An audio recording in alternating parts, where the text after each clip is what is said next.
I'm delighted to welcome Steve Ballmer, former CEO of Microsoft and the current owner of the LA Clippers. Thank you for being here, Steve. Thanks, Judy. Pleasure. Steve, you started as employee number 30 at Microsoft and then went to almost 100,000 people globally. Did your leadership style have to change? Did you have to readapt to it, or were you able to stay constant with what you thought the core values of leadership were? No, it's a little bit of both. There are things you believe in and you keep believing in because they work for you. And then there are specifics that have to change just with size. So let me give you an example of each. I believe in making long-term bets and sticking with them. And that didn't matter if we were 31 people or 90,000 people. Got to be consistent in that because most things don't really take hold and make success unless you stay after them. On the other hand, style leadership in a personal sense does have to change. 30 people, you can walk around, you can see everybody most days, and then all of a sudden you get managers, and you're a manager of managers, and then you're a manager of strategies, and then you're a manager of integrated strategies. So the ways in which you evolve that certainly changed over time. Some of the principles, when you're a smaller company, you're just absolutely heads down on your product, your sales, your competition. There's a little bit more of a broad set of external constituencies that you have to spend time with, and you have to project a little bit different image as a company. So things do evolve, and yet, let me say, the core pillars of what's important in business and leadership, they stay the same. You were a leader of such a far-flung company all over the world, a very complicated company, one that's constantly adapting. Many people think of leadership as primarily vision, and execution is left to teams that are distributed and empowered. How did you view that balance between vision and execution? Let me say, the most important thing in leadership, I say it in a simple phrase, ideas matter.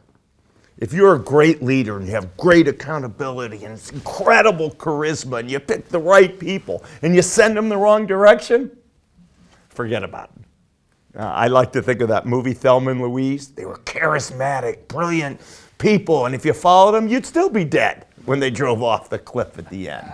So I think the most important thing is really picking the right direction. Picking the right people, I'll put that second on the list. Strong sense of accountability, that'd be probably the third thing I would say, and the ability to see the playing field.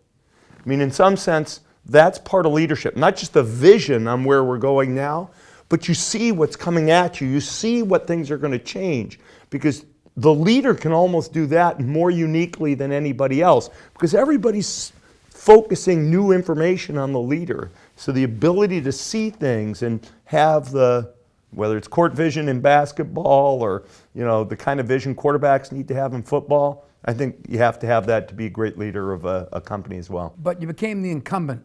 You became the incumbent, and you remained the incumbent. And along came some challenges. How do you deal with challenging your own incumbency? How do you get to a place where you have to cannibalize yourself in order to succeed? What do you need to do to have that kind of leadership and that kind of initiative inside of a company who is doing really well? I think the hardest thing to do isn't to buy into a new direction. Let me pick on something which we didn't do a good job on, but I'll pick on. The notion that phones were going to be important, there was no shock to us in that. We were writing phone software pretty much before anybody else around, pretty much. So then you could say, why isn't your market position in phones any good? And you could say, is it because your software wasn't good? Is it because you didn't see the full range? Did you not execute well? Well, in a way, we probably missed maybe a couple months key cycle to Android. But the truth of the matter is, we didn't have the right business model. There were only two business models that were going to make sense. Either build hardware, which was so not in our, look, the name of the company is Microsoft.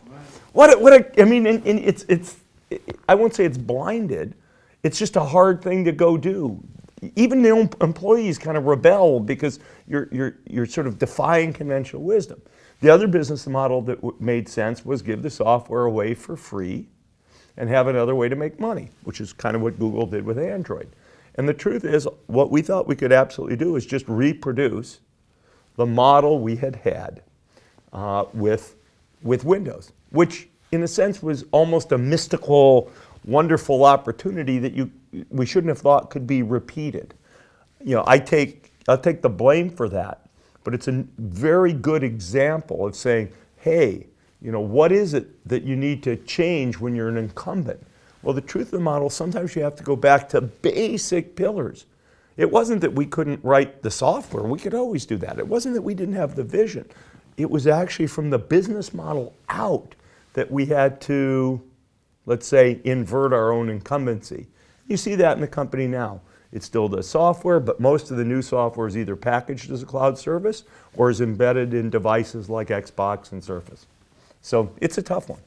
And how do you manage the stakeholders in your company when you want to make that change? Let's assume you jump back to it and you saw the future then, exactly what the future was. How would you manage your stakeholders in that? That's tricky. It is tricky. First, you have to get over your own reluctance. Right. You yourself are your own first stakeholder. Right. And you say, gosh, we're really going to do this a different way? That old way worked. Then when you decide you do have to do it a different way, the first people you have to convince actually are your employees. Because they'd say, hey, that's not the way we do things around here. For most of them, of course that's right. They joined the company when it was a little bigger and there's conventional wisdom. That's the second group of stakeholders. That's a hard one to convince, honestly, until you're outside. So you need to take a group of people who you could say, hey, look, we're going to do this, and not try to convince everybody, but get a group of people bought into it and go forward. So I'd say that's number two. Number three is the customers. You know, it's not like any of the guys we'd been partnered with building PCs thought this was a good idea. Samsung, Dell, Hewlett-Packard. You know, when we finally did do hardware, whoa! So, you know, how do you do that? The truth is, you put in energy, you work on it, and you have a certain amount of serenity that it's not going to land all at once, and you still have to go the direction you have to go. You've got the board as a proxy for shareholders, and shareholders, what do you do there? Shareholders say, whoa, software's the best business model on the planet. Why do you want to do that other stuff? Well, the truth of the matter is, it turns out that if you sell something for $100 that costs you $40 to make, that is actually better than collecting a pure royalty for $30. And you kind of got to get people's minds wrapped around the head that different isn't bad. And again, you're not going to get that constituency right on board right away. It just doesn't happen that way. So you have to be prepared to take some pain. So you're right, bunch of different stakeholders, and you got to start with yourself, your leadership team, your employees, and then go from there. How do you get a company that's now, 120,000 people? It was 100 when you left, to be marching in the same direction, to be sharing purpose, to see the excitement and the vision in the same way, even though they're doing different things in different parts? In a way, it's super easy. And in a way, it'll never happen. So how is it super easy? Well, there are focusing items. Big product launches. Everybody knows a Windows launch, that's a big deal. Nobody's confused about that. And that is a riveting event. Whether you're writing applications, building the hardware, a new Windows release is a riveting event. And everybody kind of gets that. The stock price, for better or for worse, it doesn't really reflect what's going on, but it's kind of like watching, what should I say, the win-loss column on a sports team. The truth of the matter is people are going to look at it. What really matters is, do you make it in the playoffs, and can you win in the playoffs? I'll say that from a basketball perspective, because that's kind of Peter and I both have a passion around that. But the stock price doesn't tell people, okay, how do I operate? What do I do? But it tells people how we're doing. Part of how you operate, part of the credibility you have is, what are the symbols on the outside? Third thing you do is you do have some kind of scorecard, particularly for sales guys, because all of the initiatives that you're running or doing, they all have to land in Poland. And so you really have to just say, what are the 15 most important, that sounds a big number, but we got a lot of people in Poland. What are the 15, or Microsoft has a lot of people since I'm gone now.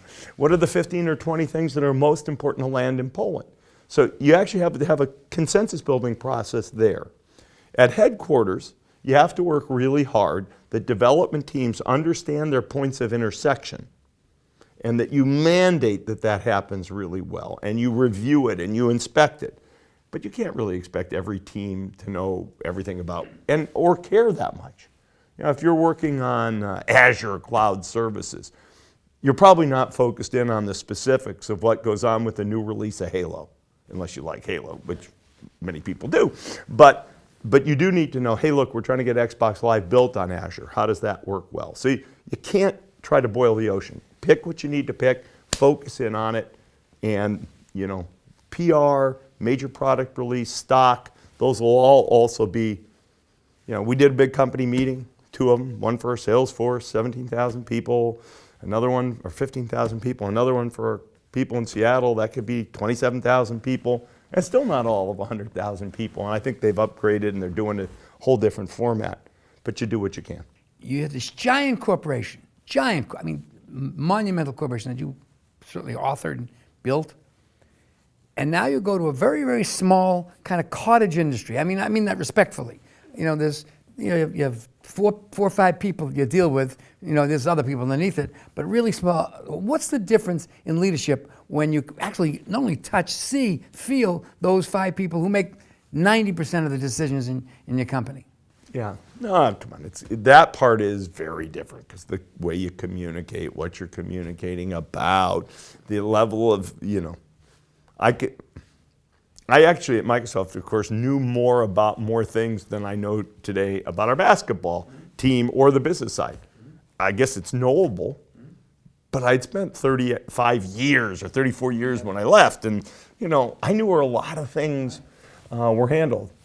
Because of my phase of life, I'm not trying to be as intricately involved as I was with Microsoft. That's number one. Because I don't need to be, so I trust a lot more and just say to the folks at the business side and the basketball side, there's a few key things that I really want to be involved in, and I want you to make your goals.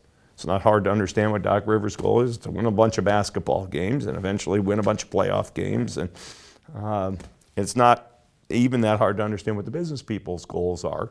It's a relatively simple P&L. What do you need to go make that? So, but it is different. You can talk to most of the organization, and as you say, let's say I think there's really 15 people who make decisions. There's 5 people you think about making decisions, and then every one of the key players on the court are making real-time decisions that you care about, but you can't influence at all. If you want to learn how to accept the fact that you can't control your business, anything that goes on a basketball court, you have absolutely no influence on in the real time. I wouldn't have thought that about anything at Microsoft. I would have said, hey, I can jump in. That you can't jump into. So it's a new leadership lesson, I would say. Thank you, Steve, for being here. Thank you very much. Appreciate it, guys.